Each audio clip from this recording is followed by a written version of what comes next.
Things being raw. Things being raw. The emotional level of the Royal Rumble. We are now at the Royal Rumble, where the majority of the people in the match are from Raw. Yes. I think. A good portion of the 8 unfilled slots were SmackDown guys, though.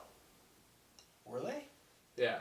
Because, I mean, Kalisto, not, going out of order, this is not the order of the way the Rumble came in, but, Kalisto, Apollo Crews is SmackDown, James Ellsworth is SmackDown, I'm blanking on who the other fucking random people were. I didn't bring my sheet of paper with me. There was Ty Dillinger. There was Mark Henry. Mark Henry is a Raw guy. There was... I'm trying to save that one for last, because reasons. There's 2 more, though. You know, I'm gonna jump on Wikipedia here, since they've got the list. I think I'm still on the page. The list of Rumble Co. Royal Rumble 2017? You just made the list! Alright. You want to just talk about who came in, when, and just kind of run through it, or how do we want to talk about this? Yeah. Let's be real. The first 2 people who came out were definitely not expected to be, entrance 1 and 2 kind of people. No, not at all. Big Cass and Chris Jericho. I understand Cass coming out first because we got to have the Enzo shtick. Because obviously that would take way too long. Enzo, that's another SmackDown guy who was one of the mystery entrants. No, Raw. Is he a Raw guy? Enzo? Oh yeah, they're on And Raw. then Big Cass. Rusev. Why did I think they were on SmackDown? Probably because they were on SmackDown a lot before the draft. Most of the unassigned guys were Raw. Were they because really? the other one was Jack Gallagher. Oh. 1, 2, 3, 4, 5, 6, 7. So yeah, Raw was still the 9, most 10, 11, talent 12, of the ring. 13, 14, 15, 16. 17 of them were from Raw. So 12 SmackDown guys and 2K17's Goldberg. Well, NXT's Ty Dillinger. Oh yeah. Well, he's probably going to be a Raw guy. Or SmackDown guy. I want him to be a SmackDown guy, man. Fuck yeah. He'd get a lot more chances. So we started with Big Cass and Chris Jericho.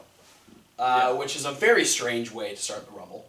But yeah, you got cocky heel against big guy. And then right off the bat, we have one of our assigned numbers, that being Kalisto. Yeah.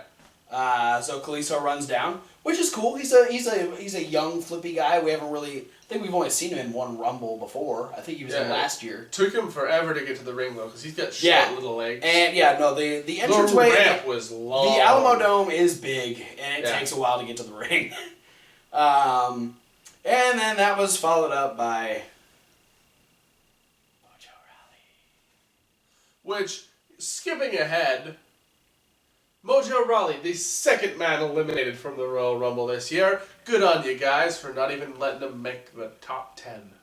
And he was followed by the guy who came out directly after him, Jack Gallagher, despite a hilarious time in the Royal Rumble. Yeah, hitting everybody with William III. He used Bill III. Yeah. Well, Bill is just short for William. Yeah. It was William Jr., and Bill III. So yeah, he had a grand old time with that fucking umbrella, and it was fun. But he was the first eliminated by Braun, I believe, fucking Strowman. Yeah, who was number 6. No, right? number 6 was Mark Henry. Number 6 was Mark Henry, which was followed by Braun Strowman. Yeah, who then became the Kane of this Royal Rumble and proceeded to eliminate, I believe, 7 people. Yeah. I think at this point he eliminated everyone except for Jericho. Yeah. Because then number 8, which we knew from a funny backstage skit. Yeah, number 8 was the only one we actually knew going into the match. Was Sami Zayn, which everybody, the cool thing is it's kind of fun when when one guy's like, oh, hey, here's where I am in the middle of the Rumble. But then it's that one moment where we realize number 7 is Braun Strowman, and then we immediately go, oh, that's why they did that, because the guy who's been feuding with Braun Strowman is now number 8. Makes sense. Aha. And, and then you have that moment where Sammy comes down, takes it to Braun, but it is Braun Strowman, so he beats down Sami Zayn, He's looking like the big man. But then the real big man comes out because it was the Big Show that came out next. Yeah, Big Show at number 9. Yes. Lasting less considerable time than I expected. Yeah. Him and Braun stared off. They knocked each other down a couple times. Then Big Show lifted Braun up to throw him over the top rope, and Braun wiggled out the back. Then Braun picked up the Big Show in a fashion that made Big Show picking up Braun Strowman look like weak sauce. Because when the Big Show picked up Braun, he like faltered a little bit. When Braun picked up Big Show, it looked like a normal human being, like throwing a 10-pound potato sack over their shoulder. Because a 300, almost 400, or however Big Show is now. Is he? He's like, just under 400. He's just like under 400 375. pounds for Braun Strowman is like a 10-pound sack for one of us. That's exactly what that is, because Braun Strowman is a freak. He's a freak of nature. Big Show even kind of escapes out of that, but Braun ends up toppling him over the top rope. Big Show valiantly, with a one-handed handstand, tries to stay in, but the Big Show's like a big tree. Yeah. And once the momentum starts, he can't really stop himself. Yes. Even if he were to hold on to the ropes, I don't think he could actually hold himself off the ground. No. He would have had to hit the apron. Yeah. But because he went past the leverage point of being on the apron, no hope for the Big Show. Yeah. Then came out the star of the night, number 10, Ty Dillinger, my boy. And we have Braun Strowman having to fight off Ty Dillinger and Sami Zayn, the occasional Chris Jericho, which was fun. It was really fun to watch Braun Strowman trying to fight off all of these little guys. And, you know, he finally did, and it's like, oh, well, who's coming out? Obviously, we need someone else to match up with Braun Strowman, and it was James Ellsworth. And James Ellsworth didn't want to get in the ring. Carmella kept telling him to get in the ring. He's like, no, Braun Strowman said, you know what happened the last time me and Braun Strowman were in the ring together? I almost died. And then Braun rocks up and is like, get in the ring, dude. And then Sami and Ty are like, let's throw him out. And they tried, and Strowman, in a show of agility and flexibility that I did not expect... Hey, Big Show, this is what you should have done. Stayed on the apron, was able to, like, kick Sami Zayn in the head despite, like, being on his back on the apron, kicking over the top rope. He's got long legs. Gets back in, and then out comes good crazy boy Dean Ambrose. Yes. And Dean Ambrose, James Ellsworth, they got that rapport together, and Ellsworth's like, we could team up, and Dean Ambrose like, yeah, that's what we're gonna do. So are you ready? Well, on 3. 3, 2, 1, go! And James Ellsworth just runs in, gets pummeled, and just gets hucked over the top rope and splats so hard. James Ellsworth effectively eliminated from the Royal Rumble. Yeah, Dean gets in the ring then and starts punching, bagging away at Braun Strowman. They all start hitting cool moves. Yeah, it's just it's a free for all at this point. Everyone's kind of Braun though keeps kind of like just absorbing them and firing back. And then Baron Corbin comes out. Yep, matching some size a little bit. Yeah, it's like here's a big guy finally to kind of help out. And like with the whole lone wolf gimmick, I kind of expected him to come in and immediately start knocking down all the baby faces. Yeah. But he immediately jumped on the let's beat up Braun Strowman bandwagon. Because he wanted to be the biggest guy in the match. Yeah. He wanted that that advantage. And started to look like maybe that was actually what was going to be effective. Yeah.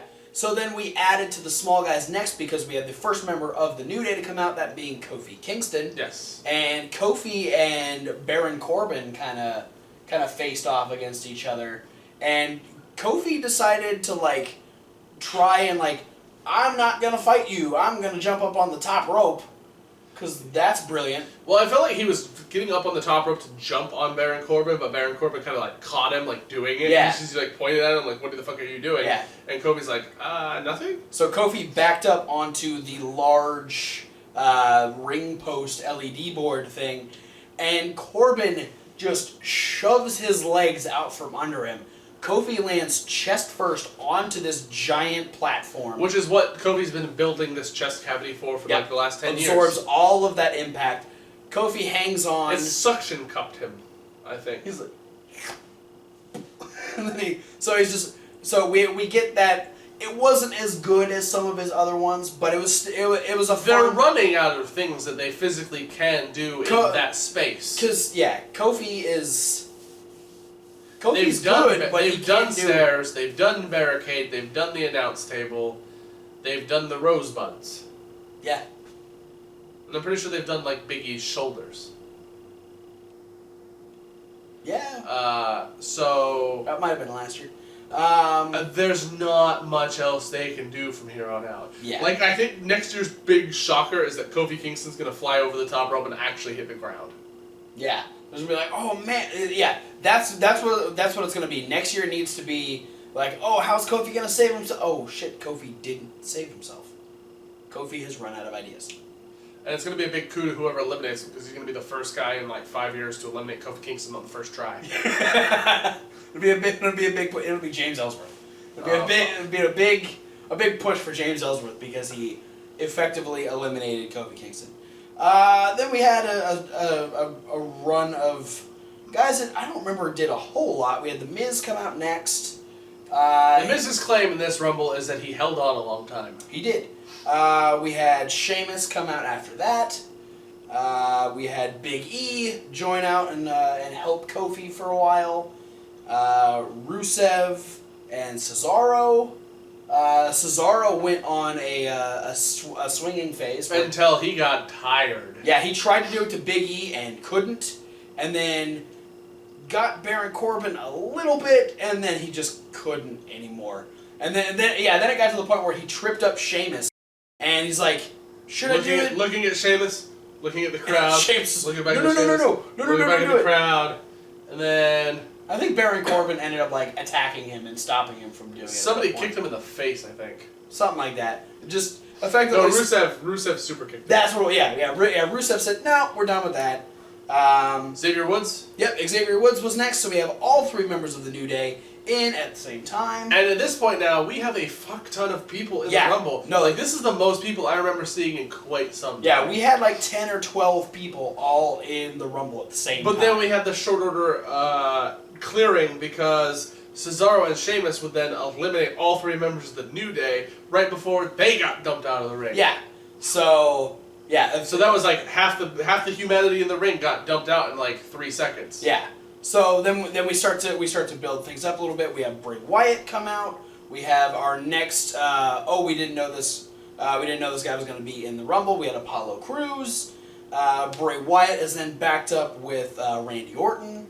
We had Dolph Ziggler, and then we have Luke Harper. So now we have the entire Wyatt family out there. We have that issue. Which is like they waited for all three members of the New Day to be gone to bring in all three members of the Wyatt family. Yeah. They didn't want stable warfare happening in the... I think that, like, can you imagine the chaos that would have caused? That probably would have got a good reaction from the crowd, too. Oh, like, absolutely. If everyone was down, but then you had, like, the New Day Wyatt family face-off. Yeah. Like the Nexus versus the Core. And then... Everybody loved that one. Yeah, that was epic. But I mean, let's talk about one thing with Luke Harper's entrance. Yeah. Because he comes in, and he, like, fucks around with some people. I think he throws 1 or 2 people out, even. Yeah, I can't remember who it was. And then he looks at Orton. Yeah. And Orton's on the other side of the ring, and Orton looks back at him, and they start posturing up like they're going to fight. And then Wyatt comes in. Yeah, Wyatt gets in between. He gets in Harper's face, like, don't. And then he kind of, like, looks back and says, Randy, don't come up to Luke. And he turns around, and all of a sudden Harper fucking discus clotheslines Bray Wyatt's head off. Yeah, and, you think immediately, like, okay, it makes sense because Wyatt hit him with the Sister Abigail on SmackDown. Yeah. Maybe it's just a little bit of, like, hey... This is payback. Don't fuck with me. Yeah, I've been loyal to you. Yeah, don't throw away everything that we've done together. So it's a little bit of I can do just as much as you. Yeah, and then he boots Orton in the face. Yeah, and then picks up Bray Wyatt, and is about to deliver his own sister Abigail to Bray Wyatt. Yes. To which everyone in the crowd went, oh. Like, Luke Harper's not fucking around anymore. Yeah, well, when he popped Bray Wyatt with a clothesline and then booted Orton, he got a pop. Yeah. And then the intrigue set. And I don't remember because the other one was like, whoever it was he eliminated, got him a pop. Rusev? No, it wasn't Rusev. I don't remember. Did he eliminate anybody? Because I was pretty sure he eliminated somebody and that got like a pop from the crowd. I don't quite remember. Let's see. It just says who he eliminated. He eliminated Apollo Crews. That was his only elimination. Was Apollo Crews. Yeah. Whatever it was, but yeah, he was. The Sister Abigail never actually happened because Randy Orton ends up hitting the RKO and taking out Luke Harper. And then just because, there's a ton of people in there, so we gotta start throwing people over, Brock Lesnar makes his way down to the ring. Yeah, Brock Lesnar comes in and I think he knocks out 2 or 3 people. Yeah, Lesnar got... Not as many as I anticipated. Lesnar got Ziggler. And Ambrose, right? No. Ambrose was eliminated by... Where was Ambrose? Oh yeah, he did, yeah. You got Ambrose, you got Ziggler, and then he got the guy who came out immediately after him, Enzo Amore, who was another surprise entrant. Get?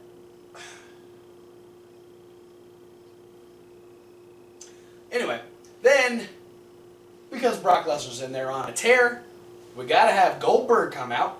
Yeah! So Goldberg comes out. Goldberg eliminates Luke Harper. He ends up eliminating Rusev. And then he spears and eliminates Brock Lesnar. Yeah. Which was first, actually. Because we timed that was first, and within 21 seconds, he comes to the ring with steps in the ropes. It takes him 21 seconds to hit Brock Lesnar, spear Brock Lesnar, throw Brock Lesnar over the top rope. Yeah. Or clothesline him over So the top now, rope. effectively in 2 matches, they have had 2 confrontations less than 2 minutes long.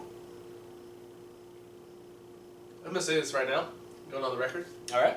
Goldberg's making Brock his bitch. Yes. And I'm okay with that. So... I want Goldberg to have a shirt that just says, Brock is my bitch. Brock is my bitch.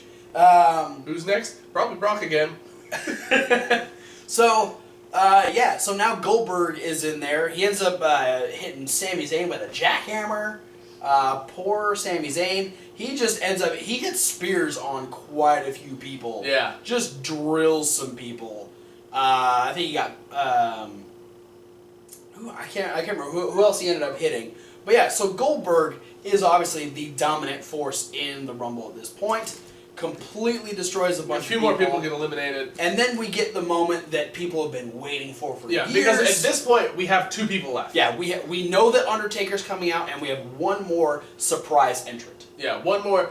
But at this point, we're not even we're thinking okay, it's going to be fucking Curtis Axel, it's going to be Bo Dallas, it's going to be... It's going to be somebody lame because at this point, everyone that's come out in an unassigned spot has been somebody who's just an average Joe on the roster. See, for me, I was expecting that big, holy shit, Samoa Joe, Kurt Angle, someone we weren't someone no one was expecting to be in the Rumble. Someone to really get another, oh shit, they have a spot now. This is interesting. Yeah. So we get that Undertaker gong hits. The lights go out. Lights go out. We got the fog, the fire. We've got electricity, all that stuff. A lot of cameras flashing. Yeah. Lights come on, and Undertaker is already in the ring behind Goldberg. And I loved Goldberg's reaction.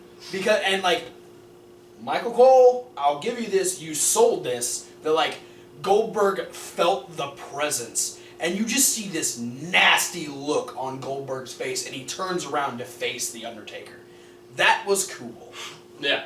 I just said a Goldberg thing was cool. They effectively made it So if potentially Goldberg versus Undertaker happens at WrestleMania, then I wouldn't mind. They have a fantastic starting point. Yeah, and they have like no matter what, and it's one of those things too. It's like one of those things like if Goldberg were to come in the ring and face off with Stone Cold Steve Austin, yeah, or anything like that. It's just those things that don't happen. right. Which that's one of those things that even like when we were taught, way back in the WCW versus WWF days, during like thinking like fantasy warfare matches, and you did always pair off like Goldberg with Stone Cold because they were both the black tights bald head badasses of their respective companies. Like that's one that really never got thrown around that I ever heard was Goldberg versus Undertaker. Yeah, but now because and then when it happens in the ring, everyone realizes, holy shit, this is actually kind of cool. Because it's on the same level as Undertaker versus Sting. Yeah. Because it's the big WWE guy versus the big WCW guy. It's the streakers. That's a weird way to put it, but you're right. Yeah. It's Brock Lesnar with a concussion versus Kevin Nash with a taser. So yeah, I think like we had Goldberg and Undertaker facing off, but then they were attacked by Baron Corbin and somebody else. I can't remember who attacked Goldberg, but their face-off was cut short because they started just getting pummeled on. And then they kind of got out and they started fighting around. Goldberg hit a spear on Undertaker. Yeah. Which, holy shit. And then Goldberg kind of got distracted, and Undertaker then eliminates Goldberg. Yeah. To which we go, oh shit. It's like the rock, paper, scissors. Yeah. Because Goldberg beats Brock, Taker beats Goldberg. Yeah, and you probably could have guessed that, like maybe if Taker had come in first, Brock could have eliminated him. Yeah. So they got a rock, paper, scissors theme going on. Because for the life of them, Brock Taker, Goldberg, shoot. Yeah, it's like, for the life of him, Brock seems to not be able to touch Goldberg. Because the 2 minutes in the last 2 years, and even at WrestleMania 20, Goldberg still beat Brock Lesnar. Yeah. So, for all intents and purposes, the worst thing Brock has ever done to Goldberg was eliminate him out of the 2004 Royal Rumble. Yeah. Back then, Goldberg was even able to punk Lesnar in the fucking locker room. Yeah. By saying, hey, Bob. Yeah. By scaring him with Bob Holly. Hey, Bob Holly is a scary I'm not taking anything away from Bob Holly. I'm just saying. You'd think someone like Brock Lesnar would be a little less of a pussy. Yeah. And then we get that moment where it's like, okay, so Undertaker's number 29, so number 30 has to be the guy that we have no idea who it's going to be. Yeah, this has got to be that moment that just... Batista! I mean, that wouldn't have been... That, to me, is one of the only ones that I think would have made me feel worse. Maybe. We had Ty Dillinger. That's cool. But none of the other ones was like, oh man, this person's in it too? Awesome.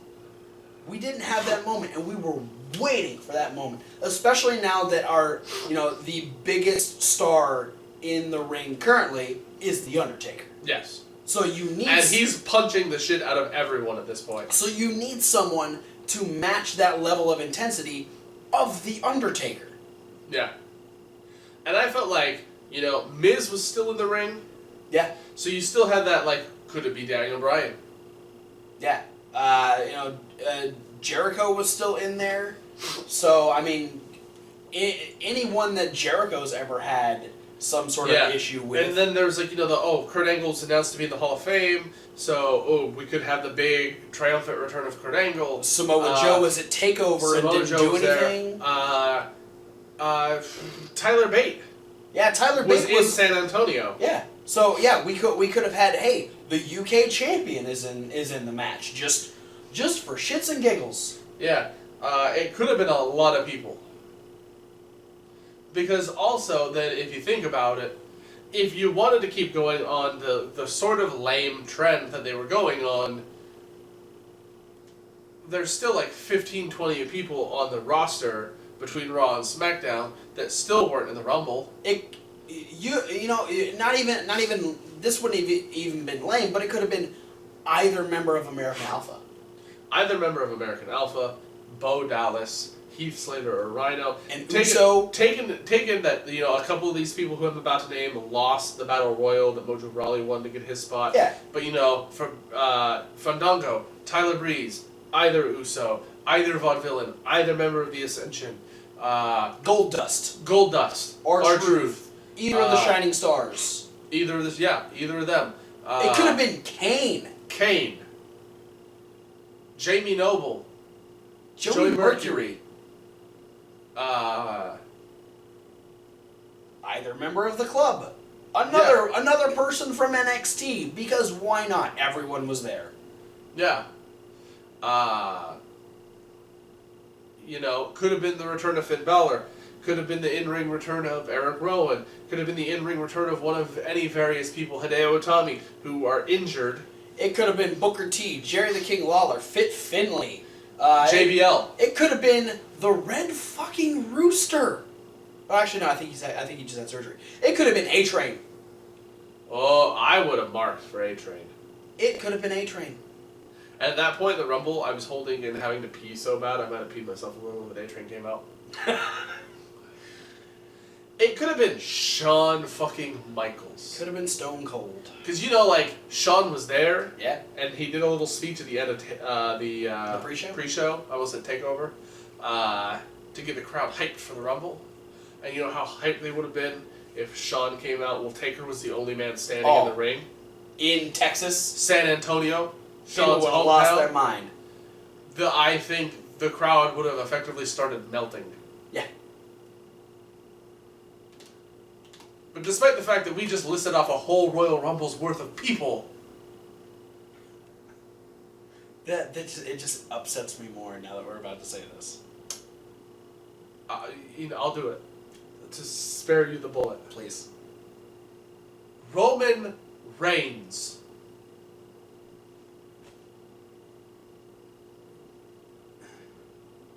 Why? Because he's butthurt that he lost the Universal Championship match.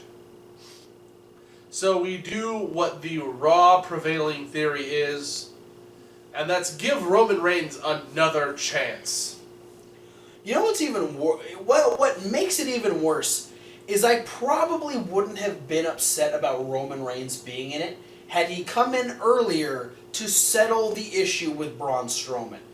Which, when Braun came out, a lot of people were already, especially where we were, there was a lot of us going, oh, well, Braun came in, so it kind of makes sense that Roman will come in and screw him during the Rumble. Yeah.